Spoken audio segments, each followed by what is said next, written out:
On September 29th, 2025, American Airlines and Porter Airlines announced the beginning of a codeshare partnership between the two carriers. This recent announcement follows a July application filed with the U.S. Department of Transportation, but in actuality is the result of a 25-year gap in American's global network that can be traced all the way back to the 1999 financial difficulties of former American partner and oneworld founding member, Canadian Airlines.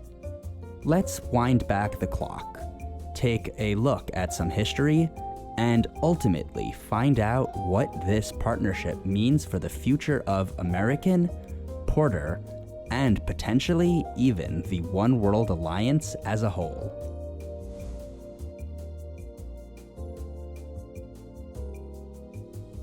Our story begins in 1991 with a slump felt across the entire aviation industry. Many airlines suffered during this period, but Canada's second largest carrier, Canadian Airlines, took advantage of this opportunity to streamline its operations and eliminate over $700 million in debt. Canadian Airlines itself was a weird case and definitely deserves more than a quick summary, but that will have to wait for another time. It was formed in 1987 via the merger of two Canadian carriers, one of which having just acquired two other Canadian carriers in the preceding year. To aid with the necessary restructuring from Canadian basically being a jigsaw puzzle of four airlines, the then parent company of American Airlines, AMR Corporation, invested $194 million into the struggling carrier. This deal also saw administrative services being provided to Canadian for a fee, and the linking of the two airlines' frequent flyer programs. Canadian's core business strategy focused on building its Vancouver hub into the leading gateway between North America and Asia, with it ultimately flying to more places in Asia with more frequency than any other Canadian carrier. While Canadian went on to become a founding member of the oneworld alliance alongside American Airlines, British Airways, Cathay Pacific, and Qantas, the effects of the 1997 Asian financial crisis wiped out trans-Pacific air travel demand and Canadians' profits along with it.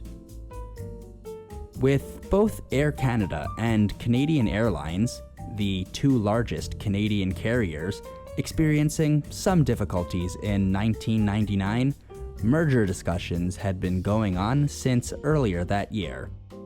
Granted, Canadian was in a far worse place than Air Canada, which had had consistent profits for the entire second half of the 1990s.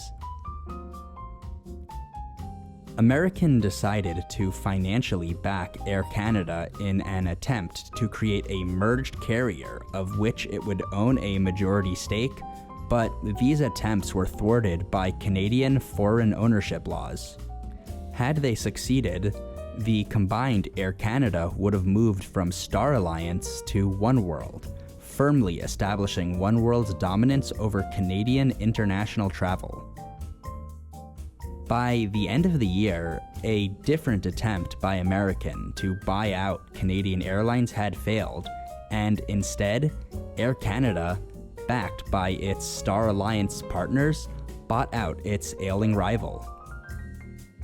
Soon, the two airlines were fully integrated, and American's Canadian ally was no more, leaving behind a Star Alliance carrier which controlled over 90% of Canada's domestic market. This unchecked dominance wouldn't last long, as other carriers rose to the occasion, but none for the benefit of American or oneworld.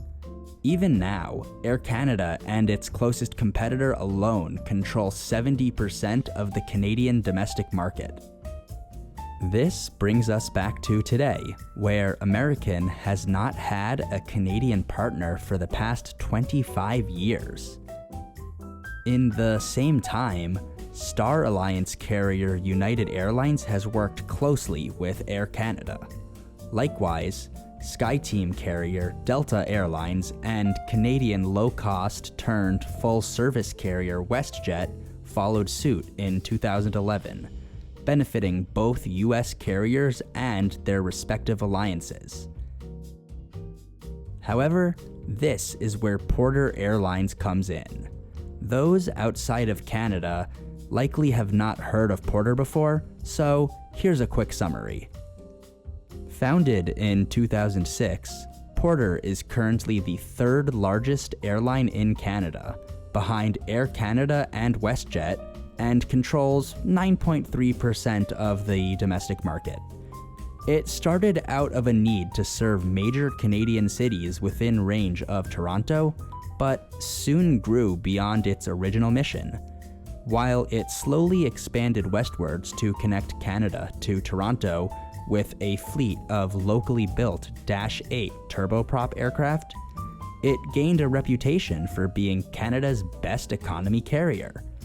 From free alcoholic beverages and Wi-Fi to a lack of middle seats due to its chosen aircraft types, there has been much for passengers to love in an era where larger airlines have raced to the bottom to compete with low-cost carriers. In the early 2020s, Porter took a huge leap forwards by ordering 30, later increased to 50, Embraer E195 E2 jets.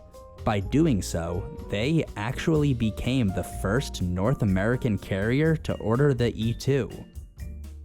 With these jets, they both augmented existing turboprop services and launched brand new routes to the United States, before ordering an additional 25 E2s with another 25 purchase options available.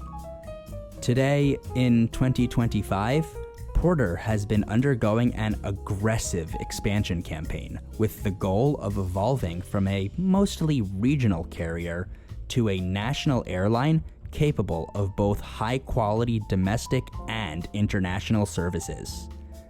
It's one thing to grow fast, but completely different to do it well, earning awards, hiring almost 2,500 additional employees in the last 3 years, and making a name for themselves in the process.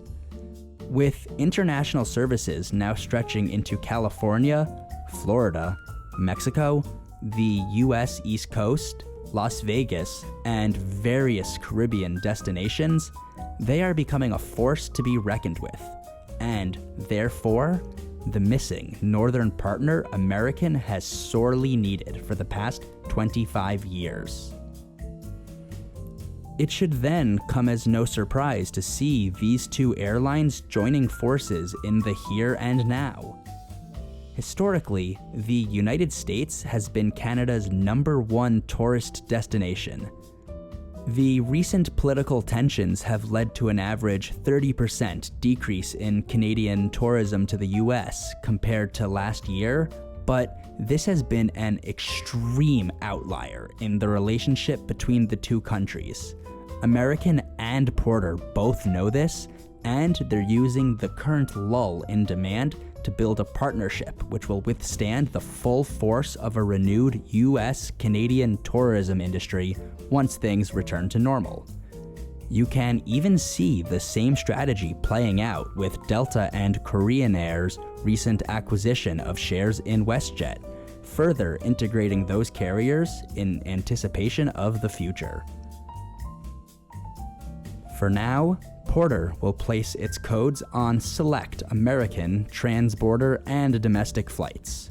This includes connections through American's key hubs at Charlotte, Chicago O'Hare, Dallas-Fort Worth, and Philadelphia, creating smooth itineraries that link Porter's growing Canadian network with American's expansive reach across the US. In the coming weeks, Porter code shares will be present on American flights to Honolulu, Nashville, Salt Lake City, and plenty more, with destinations in the Caribbean, Central America, and South America coming soon. Additional destinations and loyalty program integration are intended for future phases of the partnership, including earning and redeeming points on each airline. As it stands, Porter's passengers benefit from this arrangement far more than Americans. While American will place its code on select Porter flights operated from Toronto Pearson International Airport, it's important to note that Porter still lacks the interconnectivity required of a truly national airline. Taking a look at their current route map, you'll see that they are effectively still a hub-and-spoke airline focused on connecting Toronto to the rest of Canada. Sure, they have hubs at both Toronto airports and in Ottawa, along with bases in Montreal, Halifax, and Hamilton, but they lack any direct connectivity between Canada's western cities. However, according to statements made by Porter's Senior Vice Chief and Chief Commercial Officer, Edmund Eldebs, we can expect Western Canada to be further down for the Toronto-based carrier. American's code will be placed on flights to these far-flung western cities from Toronto, but the oneworld carrier won't truly benefit from this partnership until Porter can take the next steps in its growth as a Canadian carrier. Currently, the partnership will only aid American customers heading to Toronto or for customers originating on the east coast of the United States heading elsewhere in Canada. After all, a passenger starting in Dallas and heading to Edmonton would not want to have to connect through Toronto to get there. If a connection in Calgary, a city already served by both airlines, were possible, then we'd be seeing something seriously competitive with United and Air Canada, plus Delta and WestJet on trans-border routes.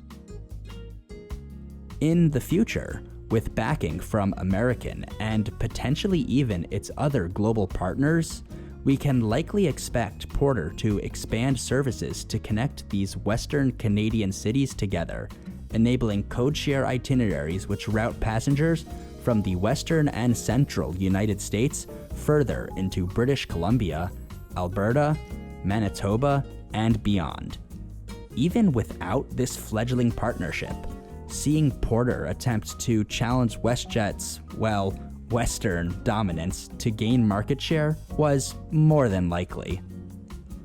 Only time will tell what happens next, but if American and Porter play their cards right, we could very well see a new oneworld member from up north, bringing with it a fresh take on friendly air travel mixed with Canadian courtesy. However, all of that is still up in the air. Thank you for watching.